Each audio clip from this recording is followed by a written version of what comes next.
Yeah, I heard the new opening and I was like, we got to do it like them. Like there's no way we can keep the same opening from 2019. We're going to have the best opening ever. Yeah, when I heard that, I was like, wow, that sounds really good. Man, I wish we had something like that. And it's like, man, why does this intro sound so familiar? And then the episode of Inuyasha played. Oh, that sounds really good, actually. I like it. Well, it looks like we finally made it to 2020 here at Anime Rewind. And we've got a lot of fun things planned out for us today. Kikyo meets a cruel fate at the hand of Naraku. Miroku and Sango find love? A new Naraku incarnation is born? This episode recaps Inuyasha 124 to 132. My name is Shang. And my name's Luffy. And welcome to Anime Rewind.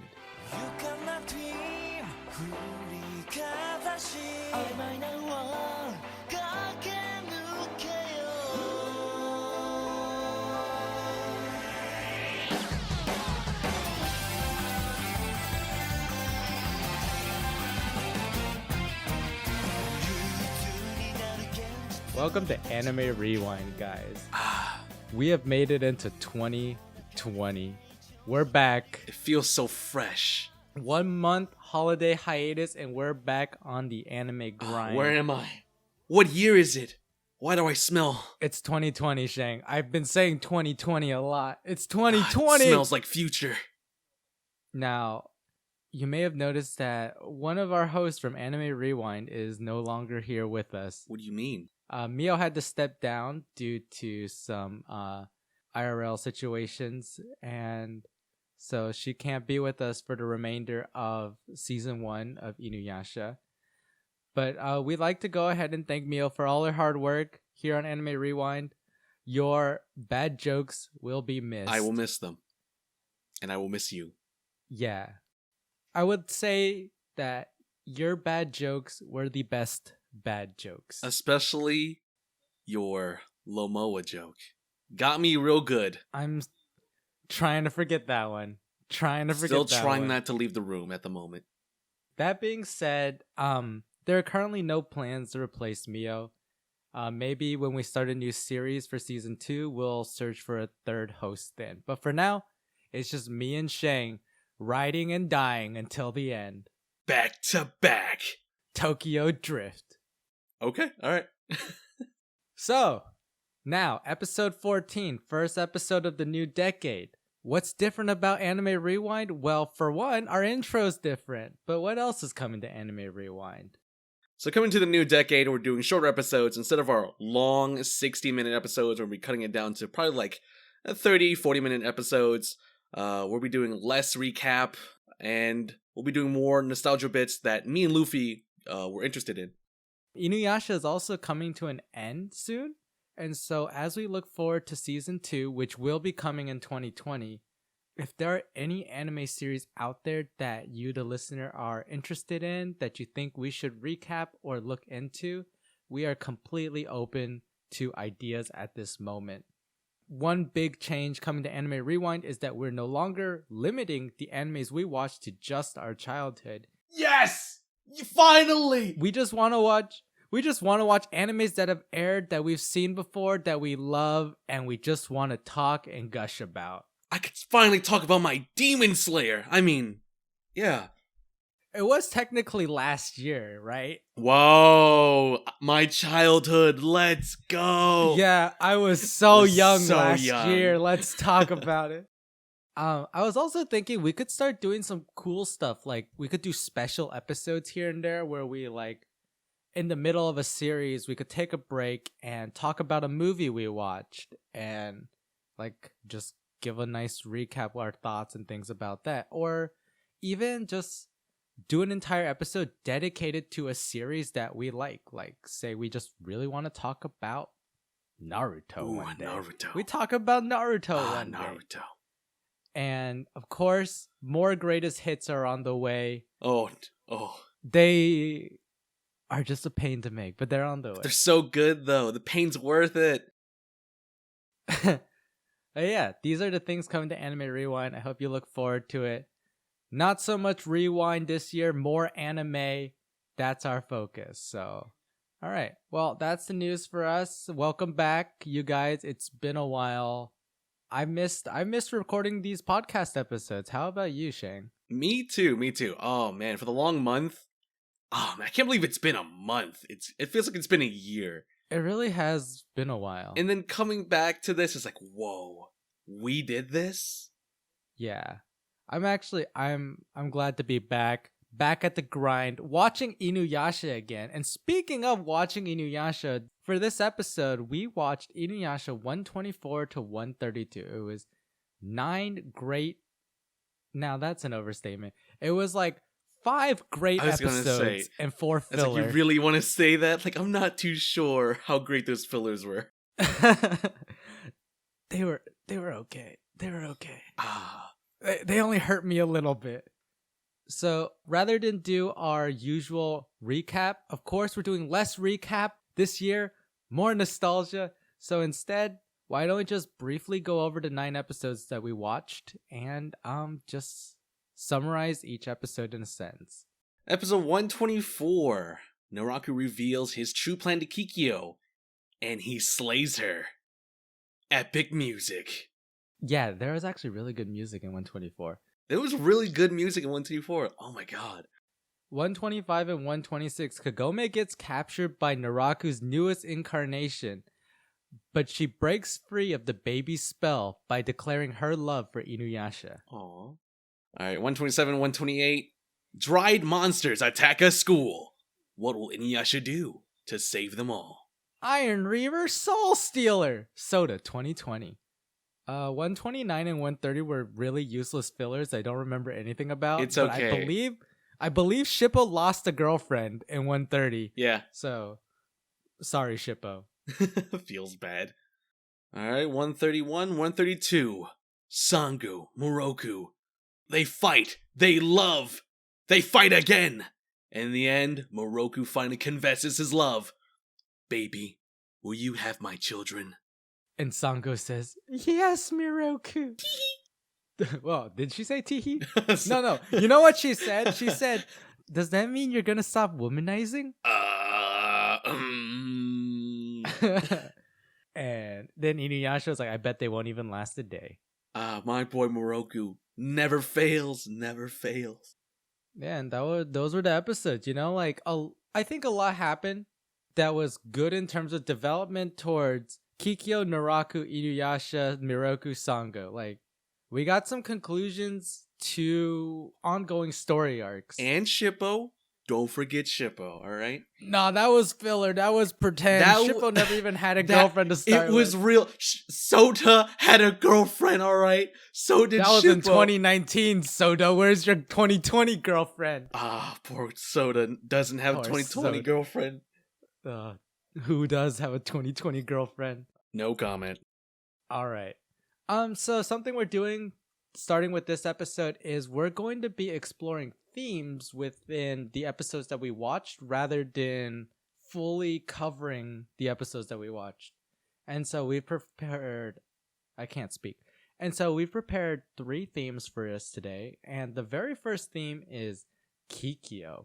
Because in episode 124, we see Kikyo's entire story arc seemingly wrap up in this moment when Naraku puts an end to her life. And she falls into the chasm of miasma and nothing is left of her. And so I wrote a little thing for Kikyo because she's one of my favorite characters and that she is such a tragic character who deserves such a happy ending. Like, I think Kikyo deserves better, but the way she's written and with the fate that's laid out for her, it was always gonna end in a sad way. It really was. And so Kikyo's role as a priestess when she was alive was to purify the Shikon jewel, a role which required her to focus her time and energy on purifying the jewel. So in order to do that, she had to separate herself from the mundane life and from her desires as an ordinary woman. It was believed that if she fell in love, her spiritual powers would weaken and the demons would take advantage of it. So for that reason, she kind of became an outcast to society just so that she could fulfill her role as a priestess. But as she was protecting the Shikon Jewel, she eventually met Inuyasha and they fell in love due to the fact that they were both outcasts of society, Inuyasha being a half-demon that was also rejected. As she fell in love, her powers did begin to weaken. So Kikyo, being the smart woman that she was, came up with a solution. She was going to use the Shikon Jewel to transform Inuyasha into a full human, which would purify the jewel permanently and also free Kikyo of her priestess responsibilities so that she could fall in love and be with Inuyasha, happily ever after. However, the plan was thwarted by Naraku, as we know, which leads to the early events of episode 1.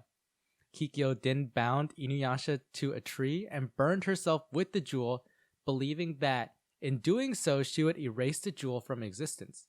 However, as she burned, it was as if the jewel granted her greatest desire, which was to see Inuyasha again. But when she was resurrected in episode 15, as fate would have it, rather than her be with Inuyasha again, Kikyo saw her reincarnation Kagome instead with Inuyasha. And thus understanding that she could not be with Inuyasha in her resurrected, graveyard soil state, she returns to her role as a priestess and travels and helps those in need. And that's what we see throughout episodes 15 through 80-something. Kikyo's always helping some village and then gets pulled into a entanglement with Naraku or with Inuyasha.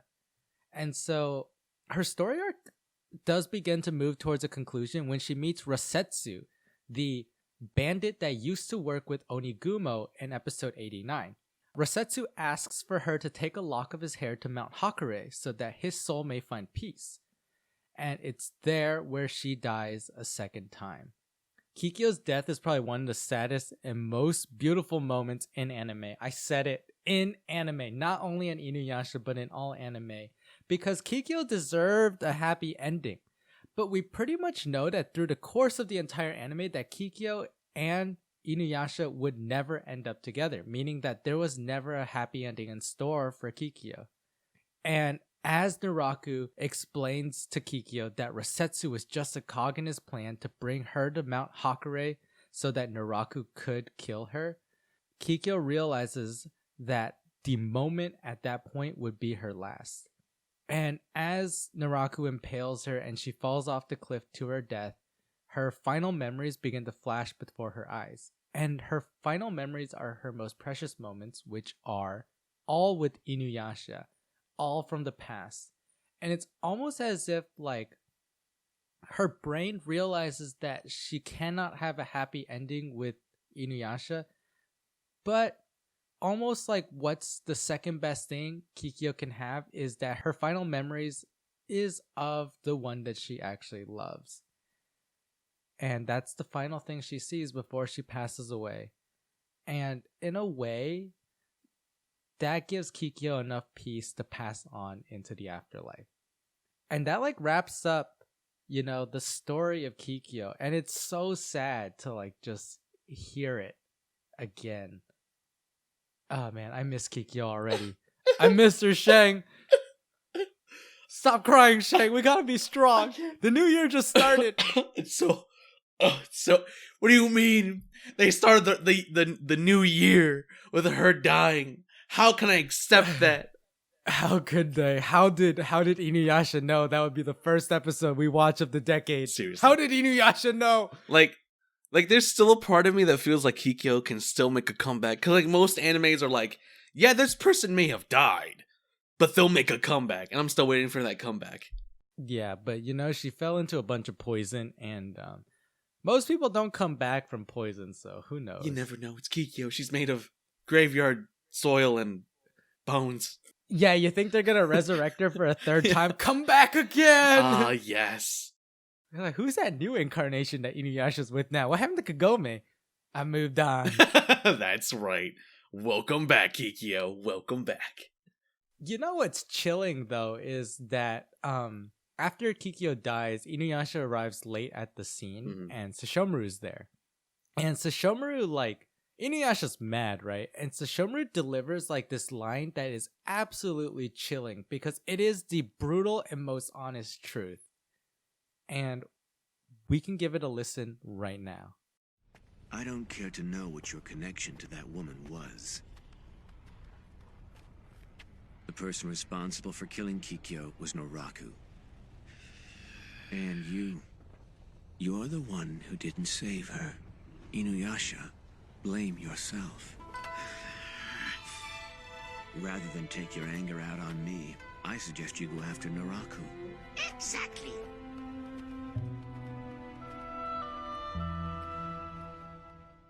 All right, we gave it a listen. Oh, it's so cold, but so real. Ooh.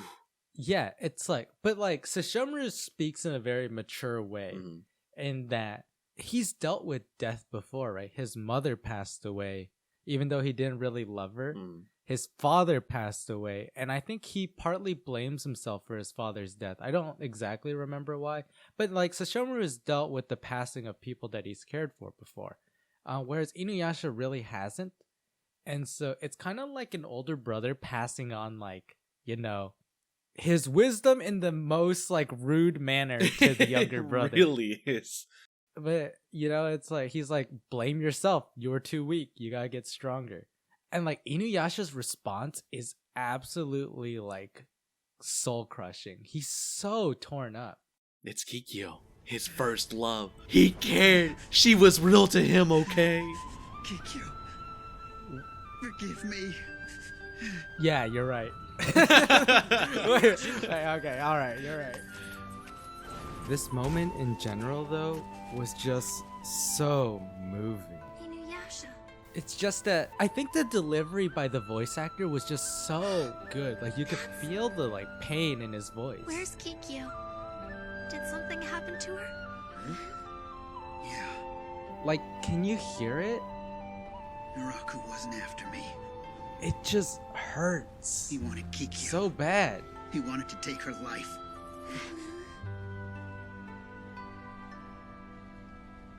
It can't be. Kikyo's gone. You know, so me and Luffy listened to two different iterations of this episode, and apparently, Luffy, if you'd like to give the explanation of Viz Studios' thing for their music that they couldn't hold on to. So I watched a more recent version of Inuyasha, and Viz Media was the company that licensed Inuyasha. And when you license an anime, you have to license the anime, the music, and all the openings and all the insert songs, all that. So I don't know what actually happened, but Viz Media does not own the license to play any song by the Japanese band Taki and Tsubasa. And so in episode 124 in the Japanese version of the anime and in older versions of the English anime, when Kikyo passes in Inuyasha's mourning, the most tragic, saddest, beautiful song plays. But in the one that I watched, it was just a sad violin. But it was still sad. But there was a little bit loss of effect there. Right. Because whenever I heard the song play, there was an effect that I felt through my whole body. Because I was not expecting it at all. And so, as Inuyasha's like breaking down, tearing apart in disbelief, and this song is playing, it's like, wow. You can really feel his emotions through this song. Because it is so chilling to listen to. Actually, that song and that scene combined really make episode 124 my favorite episode of Inuyasha. Like, that is the episode that I carry with myself when I think of Inuyasha. Like, it's just the build-up and the end of Kikyo's life, like, juxtaposed to Inuyasha's mourning for his first love is indescribably sad. Like it's portrayed so well, even in the dub, and I just appreciate that scene. Like I just love it, and that's what really makes me enjoy Inuyasha, both when I was younger and still now. I wasn't ready for it. Like going from the days of when I did watch Inuyasha as a young child on Adult Swim, I never got to see this episode. So seeing it now, it was kind of breathtaking. Like I dare say, at this moment, this is now my favorite episode for the decade. Yes, of the decade. A good start to the decade, That's for right. sure. Really heartbreaking, but really good at the same time. Yeah, for sure. And like, so Kikyo's death actually affects Inuyasha and the gang 2 episodes after this as well. Like, in the following episode, you can see Inuyasha still kind of like searching for Kikyo, hoping to find her somewhere in the river. He gives this one line where he's looking for Kikyo, he's hopping along the river, and he's like, Kikyo, did you really die here? All alone? And you can feel his regret, the line delivery, and the words that come out of Inuyasha's mouth. He really did care about Kikyo, even though he's gonna be with Kagome. He still cared about Kikyo, and in a way, it affects the group because Inuyasha leaves the group, which causes the remaining people, Kagome, Moroku, Sango, and Shippo, to run into trouble, and it's just insane because it's been a while, and the way the anime was paced, I didn't really think Inuyasha cared about Kikyo anymore, but suddenly, like, I care so much. Please, he always cared. He just didn't know how to show it, Kagome was there, he just couldn't have those thoughts, but when Kikyo shows up, his heart just throbs a little bit. He only knows how to care after there's been pain. That's right. Yeah, but... Because you just don't throw away those feelings. You don't. You just kind of like compartmentalize them until it's ready to bust open. And then make your future wife kind of hate you a little bit. It's like, why? Why do you still like Kikyo? I'm here. Yeah, but Kikyo's not dead. Well, now she is. So, moving on to this next theme.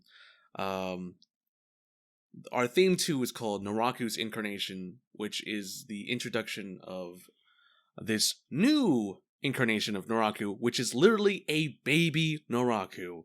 He's pretty adorable, but yes, also dangerous.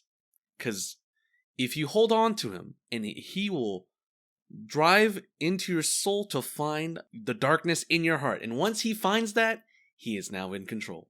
And so when baby Naraku essentially is on Kagome doesn't really have anything dark about her until she realizes, oh wait, I'm kind of jealous of Kikyo because Inuyasha keeps going to her. And that's how baby Naraku got her, right? Yeah. So going on from our last talk of Kikyo, so in this scene, they tried to implant Kagome with a dark jewel shard to fully control her. But Kagome breaks that because there's something she says along the lines of that she doesn't hate Kikyo. She doesn't really want it. She did not want her to die whatsoever. I can't really remember what happened after that, though, because I just remember that she broke free, saying that she loved Inuyasha, and that she didn't want Kikyo to die, and then everyone just came swooping in to save her. Yeah, it was essentially some sort of like, I don't hate Kikyo, but I don't know what I'm feeling. And then I think what her realization was that helped her break free from the grasp of the baby incarnation was that what she was feeling wasn't jealousy towards Kikyo, more so than she just really loved Inuyasha. Yeah. And so it was this idea of the love overshadowed the darkness and allowed her to break free. And I think like when Rumiko Takahashi wants the plot to move forward, it moves forward very quickly. It does. So like in a way, episodes 125 and 126 were to introduce the baby incarnation's powers, but it was also to drive the romance between Inuyasha and Kagome forward. Because in the past, Kagome struggled with, Kikyo and Inuyasha kind of still loving each other.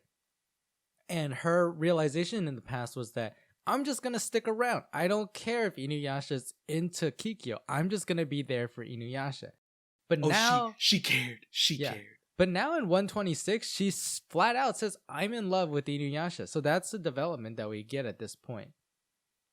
But the other thing about Naraku's incarnation that I think is like not explicitly hinted at though, is that this baby incarnation contains Onigumo's human heart, meaning that Naraku has finally fully expelled Onigumo's human side out of his body. So at this point, Naraku is full demon. And Kagura's only role is protecting this baby, because if Onigumo's heart dies, Naraku still dies. But Naraku wants to be full human so that he can finally kill Kikyo, which he successfully does. And so, pretty much, Inuyasha and the gang don't know that the baby has Naraku's heart, but it's out there, and I think that's going to be an important plot point going forward. Like, how can Naraku protect his heart while still being, while still wreaking the havoc that he wants to wreak? Right. Because we also find out in these episodes that there is only one missing jewel shard left. So Naraku has every single Shikon jewel shard except for one missing jewel shard, the 2 jewel shards inside Koga's legs, and the jewel shard inside Kohaku's back. That's literally all that's left. Right. Forgot about Kohaku. Yeah, that's literally all the jewel shards left. And so Naraku's now full demon, and he is in search of the final jewel shard. Actually, you know what? I remembered. The baby was actually trying to control Kagome because they needed Kagome's eyes to find the final jewel shard, but they failed. Right. Yeah. So they're like, we're going to have to look for alternative methods. But I remember now. So, like, Naraku's newest incarnation is strong.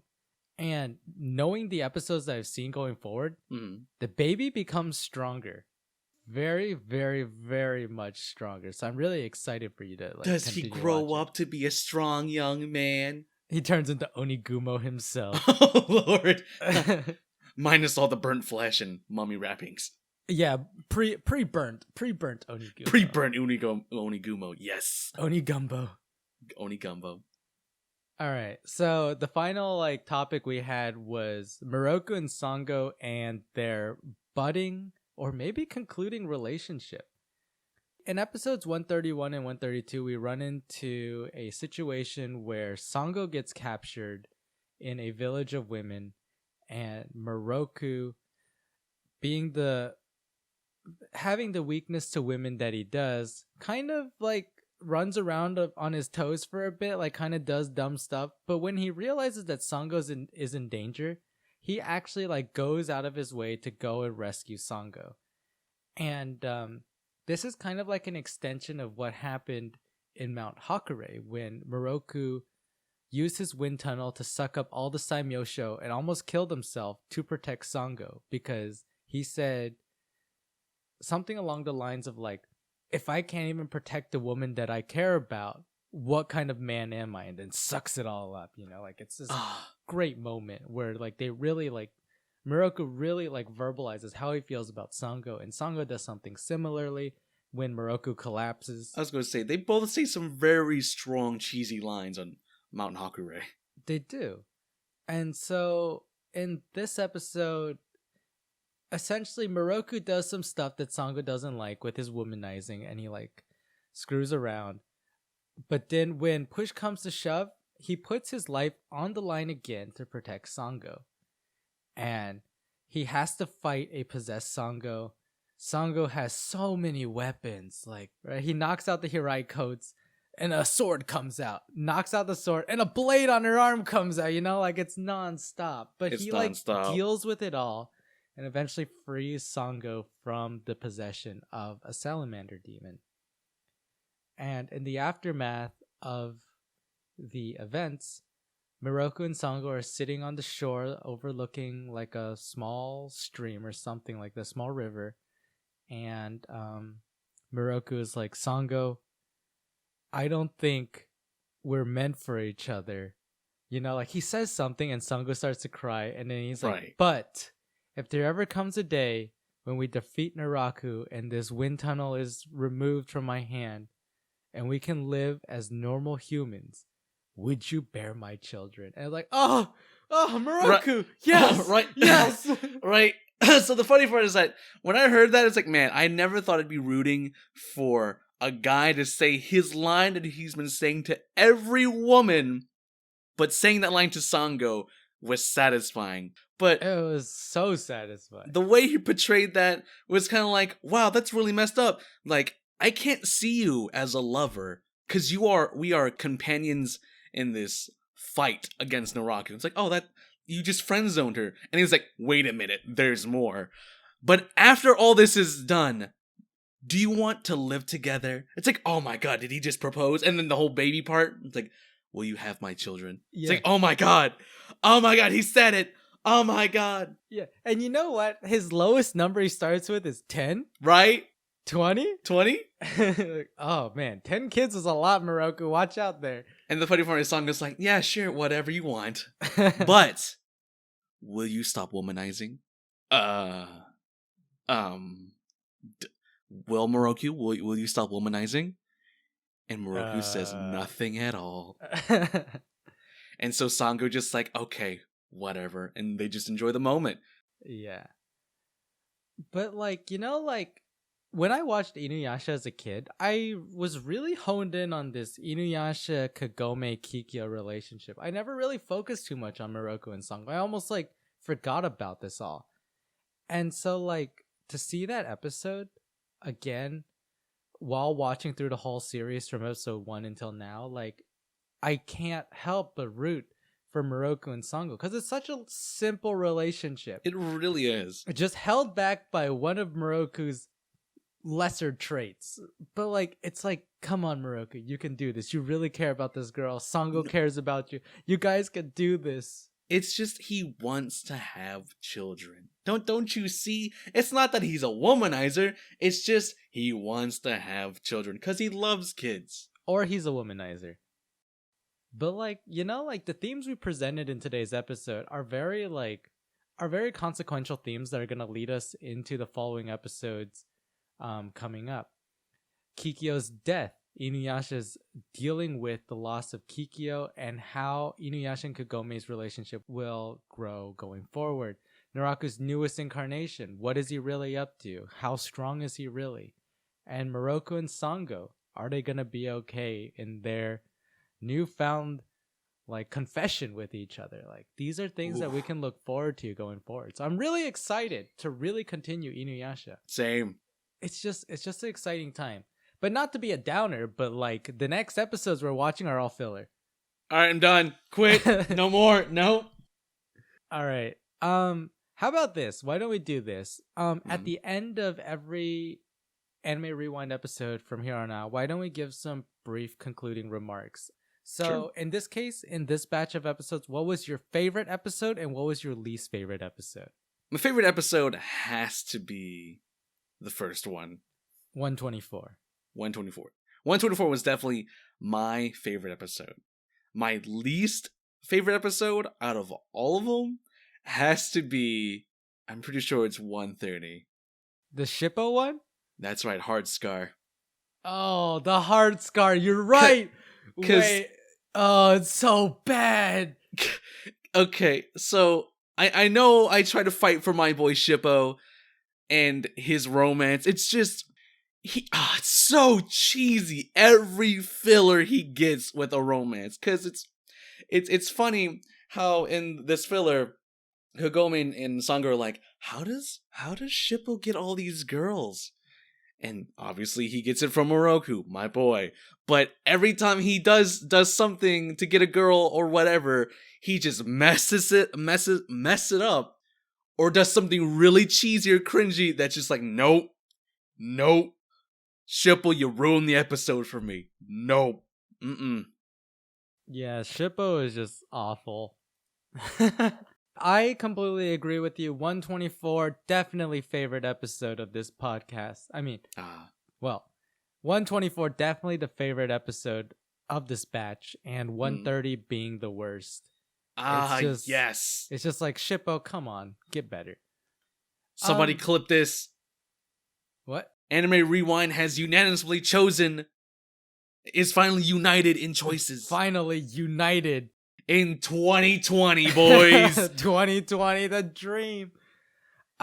We also got some new openings, we got some new endings, and we also got that insert song. Oh my god. And so you may have heard the new opening. We used it in today's episode.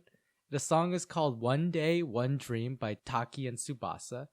It's such a beautiful song. It's really good. Please go give it a listen. So good.